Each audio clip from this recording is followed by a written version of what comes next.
حضرت مولانا مفتی سید محمد صالح الحسنی کا اصلاحی خطاب۔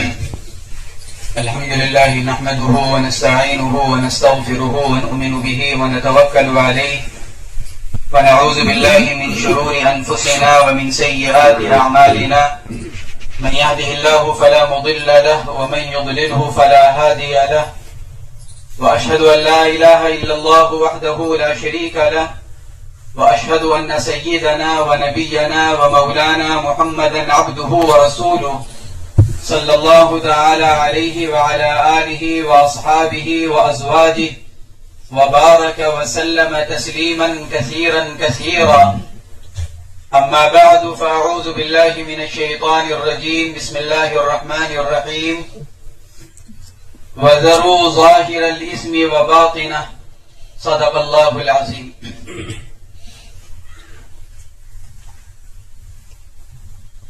حضرت کے حکم کی تعمیل میں یہاں پر بیٹھا ہوں، ایک طرف حضرت ہیں، دوسری طرف استاد محترم حضرت مولانا عبداللہ صاحب معروفی ہیں۔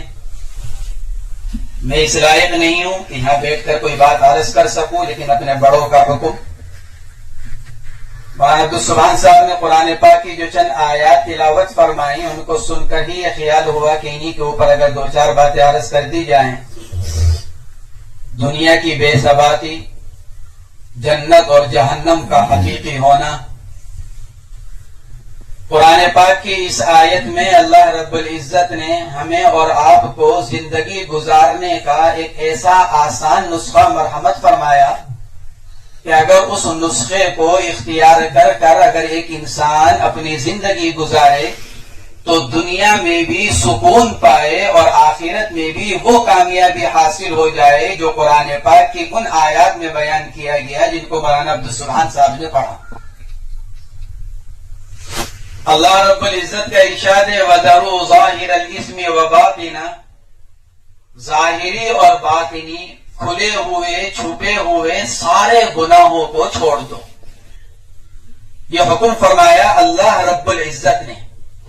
زندگی گزارو ایسی کہ جس میں اللہ کی کوئی نافرمانی نہ ہو، کوئی گناہ نہ ہونے پائے، ایسی زندگی گزاری جائے۔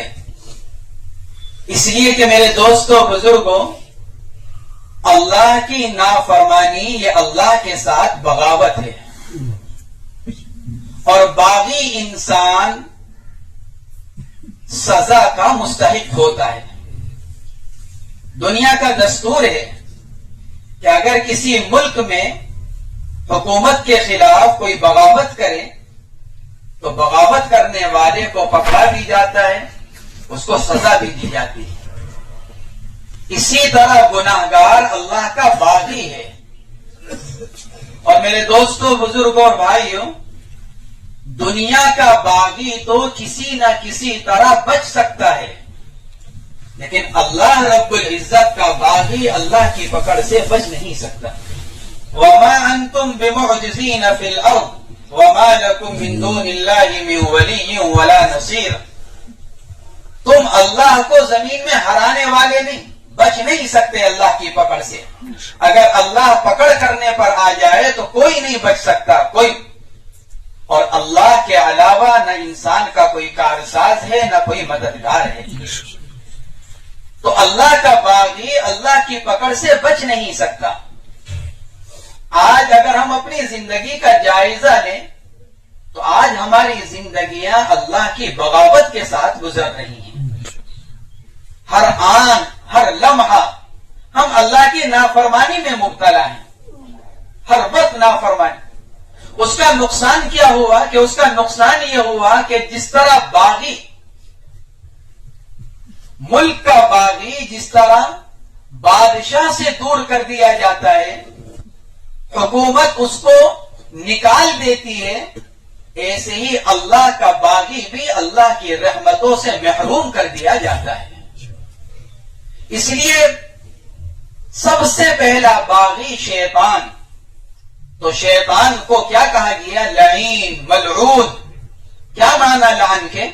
کہ وہ کہ جس کو اللہ کی رحمت سے دھتکار دیا گیا، دور کر دیا گیا، دھتکارا ہوا، اللہ کی رحمتوں سے دور کیا ہوا۔ یہ بتلا دیا گیا جو انسان اللہ کی نافرمانی کر کر زندگی گزارے گا، اللہ کے احکامات کو توڑے گا، وہ اللہ کی رحمتوں سے دور کر دیا جائے گا، اللہ کی رحمت اس کی طرف متوجہ نہیں ہوگی۔ اس لیے اللہ رب العزت حکم فرما رہے ہیں وَذَرُوا ظَاهِرَ الْإِثْمِ وَبَاطِنَهُ، ظاہری باطنی کھلے ہوئے چھپے ہوئے سارے گناہوں کو چھوڑو۔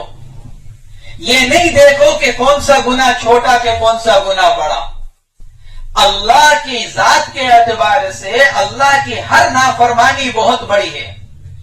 سیدنا عبداللہ ابن عباس رضی اللہ تعالیٰ عنہ فرمایا کرتے تھے کل ما نہى اللہ عنہ فہو کبیرہ، ہر وہ کام جس سے اللہ نے منع کر دیا وہ گناہ کبیرہ ہے۔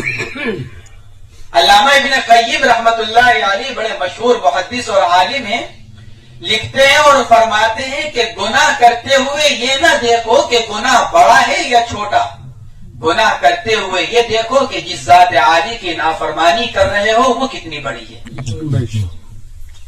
یہ دیکھو کس کی نافرمانی کر رہے ہو، کس کے حکم کو توڑ رہے ہو، اس سے بڑا کوئی نہیں۔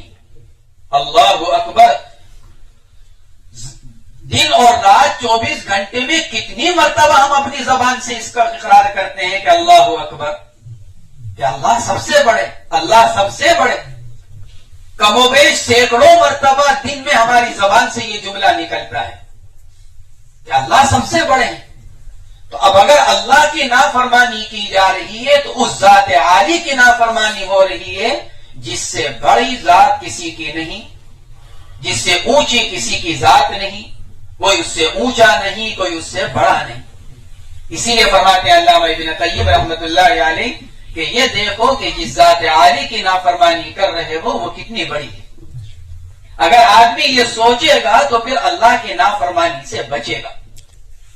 اسی لیے حضور اکرم صلی اللہ تعالی علیہ وسلم نے حضرات صحابہ کرام کو ہر موقع پر گناہ کے چھوڑنے کی ترغیب بھی دی، تاکید بھی فرمائی۔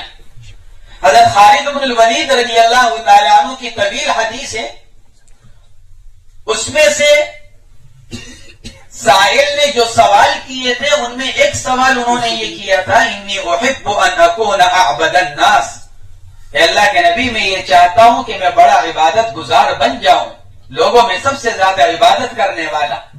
حضور اکرم صلی اللہ علیہ وسلم نے نماز کی ترغیب نہیں دی کہ کثرت سے نماز پڑھو، آپ نے یہ نہیں ارشاد فرمایا کہ بکثرت نفلی روزوں کو رکھو، حج اور عمرہ کرو، ارشاد فرمایا اتق المحارم تکن اعبد الناس، اپنے آپ کو گناہوں سے بچاؤ، سب سے بڑے عبادت گزار بن جاؤ گے۔ جو آدمی جتنا اپنے آپ کو اللہ کی نافرمانی سے بچائے گا اس کے فرائض بھی اس کو کافی ہو جائیں گے، اور جو انسان اپنے آپ کو گناہوں سے نہیں بچائے گا تو فرائض سے بڑھ کر جو نفلی عبادات ہیں وہ بھی رائگاں ہو جائیں گی، وہ بھی ضائع ہو جائیں۔ کہ کیوں؟ اس لیے کہ گناہ کی نحوست ایسی ہوتی ہے جو انسان کے اعمال صالحہ کے اثر کو ظاہر کر دیتے ہیں۔ اس لیے فرمایا آپ نے اتق المحارم تکن اعبد الناس۔ حضرت انس بن مالک رضی اللہ تعالی عنہ کی والدہ محترمہ ہے حضرت ام سلیم رضی اللہ تعالی عنہ، ایک مرتبہ حضور اکرم صلی اللہ علیہ وسلم سے درخواست کی، آپ بکثرت ان کے گھر تشریف لے جاتے تھے، ایک مرتبہ درخواست کی یا رسول اللہ کوئی نصیحت فرما دیجئے، ارشاد فرمایا اہجر المعاصی فانہا افضل الہجرہ، ام سلیم گناہوں کو چھوڑو، سب سے بہتر چھوڑنا گناہ کا چھوڑنا ہے، گناہ کو چھوڑو، اہجر المعاصی۔ ام سلیم انس بن مالک کی والدہ محترمہ کیا گناہ کرتی ہوں گی، لیکن اللہ کے نبی علیہ الصلوۃ والسلام تاکید کر رہے ہیں اہجر المعاصی فانہا افضل الہجرہ، ام سلیم گناہوں کو چھوڑو، اس لیے کہ گناہ کا چھوڑنا سب سے بہترین ہجرت ہے، سب سے بہترین چھوڑنا ہے، یہ ارشاد فرمائے۔ میرے دوستوں، بزرگوں اور بھائیوں، ہمیں اس بات کی کوشش کرنی چاہیے کہ ہم جہاں تک ہو سکے اللہ کی نافرمانی سے اپنے آپ کو بچائیں۔ آج ہم جو گناہوں پر جری ہو چکے ہیں اور ہر وقت ہم سے گناہوں کا صدور، ہر وقت ہم سے گناہوں کا عمل، اس کی وجہ کیا ہے؟ اس کی وجہ یہ ہے کہ گناہ کا نقصان دہ ہونے کا احساس ہمارے دل سے نکل گیا کہ اللہ کی نافرمانی کتنی نقصان دہ چیز ہے، دنیا میں بھی آخرت میں بھی یہ احساس ہمارے دلوں سے نکل گیا۔ اس احساس کے نکلنے کی وجہ سے ہم آج اللہ کی نافرمانی پر جری ہو چکے ہیں۔ حدیث پاک کے اندر دنیاوی نقصانات بیان کیے گئے، جو آدمی اللہ کی نافرمانی کرتا ہے کیا نقصان بیان کیا گیا؟ حدیث پاک کے اندر نقصان بیان کیا گیا، جب ایک انسان اللہ کی نافرمانی کا کوئی عمل کرتا ہے تو اس کی نحوست یہ ہوتی ہے کہ دل پر ایک کالا دھبا لگ جاتا ہے، پھر اگر توبہ نہ کرے اور دوسرا گناہ کا عمل کرے تو دوسرا دھبا، پھر تیسرا، پھر چوتھا۔ حدیث پاک میں ارشاد فرمایا گیا ایک وقت وہ آتا ہے کہ انسان کا پورا دل ایسا سیاہ ہو جاتا ہے کہ پھر خیر کی کوئی بات اس کے دل پر اثر نہیں کرتی۔ قرآن نے اسی کو کہا کلا بل ران علی قلوبہم ما کانوا یکسبون، دل زنگ آلودہ ہو گئے، کس وجہ سے؟ جو گناہ کر رکھے ہیں، اور گناہوں کی نحوست یہ ہوئی کہ دل زنگ آلودہ ہو گیا، دل پر ایسا میل آ گیا کہ اب خیر کی کوئی بات دل پر اثر انداز نہیں ہوتی۔ یہ ایک نقصان بتلایا گیا حدیث پاک کے اندر۔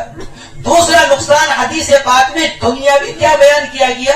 ان الرجل لیحرم الرزق بالذنب یصیبہ، انسان دنیاوی رزق سے محروم کر دیا جاتا ہے اس گناہ کی وجہ سے جو اس نے کیا۔ آج اگر ہم اپنی زندگیوں کا جائزہ لیں، ہر انسان پریشان، ہر ایمان والا اس کی شکایت کر رہا ہے کہ میں کما رہا ہوں، محنت کر رہا ہوں، لیکن میری کمائی، میری محنت میری ضرورتوں کو پورا نہیں کر پا رہی ہے، مل نہیں رہا ہے، آ نہیں رہا ہے، اٹکا ہوا ہے، رکا ہوا ہے، کہیں پیمنٹ رکی ہوئی ہے، کہیں مال خراب ہو رہا ہے، کہیں کچھ ہو رہا ہے، کہیں کچھ ہو رہا ہے۔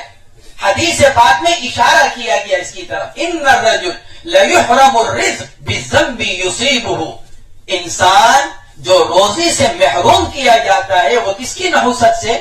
گناہ کی نحوست سے، گناہ کرتا ہے روزی سے محروم کر دیا جاتا ہے۔ یہ تو دنیاوی نقصانات بیان کیے گئے، ورنہ حقیقی نقصان تو آخرت کا نقصان ہے، حقیقی نقصان آخرت کا نقصان۔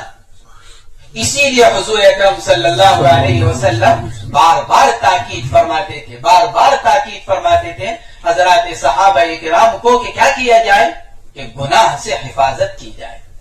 اگر انسان فرائض کو پورا کرتے ہوئے اپنے آپ کو گناہوں سے بچاتا رہتا ہے تو پھر اس کا دل نورانی بنتا چلا جاتا ہے۔ اور اگر انسان عمل تو کثرت کے ساتھ کرے لیکن اس کے ساتھ ساتھ گناہ بھی کرتا رہے تو اس کی مثال محی السنہ حضرت مولانا شاہ ابرار الحق صاحب ہردوئی رحمت اللہ تعالی علیہ نے ایک مرتبہ ارشاد فرمائی، مکہ مکرمہ سے مدینہ منورہ کا سفر فرما رہے تھے، سب گرمی کا زمانہ، گاڑی میں تشریف لے جا رہے تھے، اے سی چل رہا تھا لیکن گاڑی ٹھنڈی نہیں ہو رہی تھی۔ دیکھا گیا تو پتا چلا کہ ایک طرف کا شیشہ کھلا ہوا ہے جس کی وجہ سے باہر کی گرم ہوا لو، اس کی وجہ سے اثر یہ ہو رہا ہے کہ گاڑی ٹھنڈی نہیں ہو رہی ہے۔ تو فوراً گاڑی میں موجود لوگوں کو آخرت کی طرف متوجہ کیا۔ کیا ارشاد فرمایا؟ فرمایا کہ دیکھو یہی مثال انسان کے دل کی ہے، جو گاڑی کی مثال ہے یہی مثال انسان کے دل کی ہے۔ انسان نیک عمل کرتا ہے تو نیک عمل کے ذریعے سے دل میں نور آتا ہے،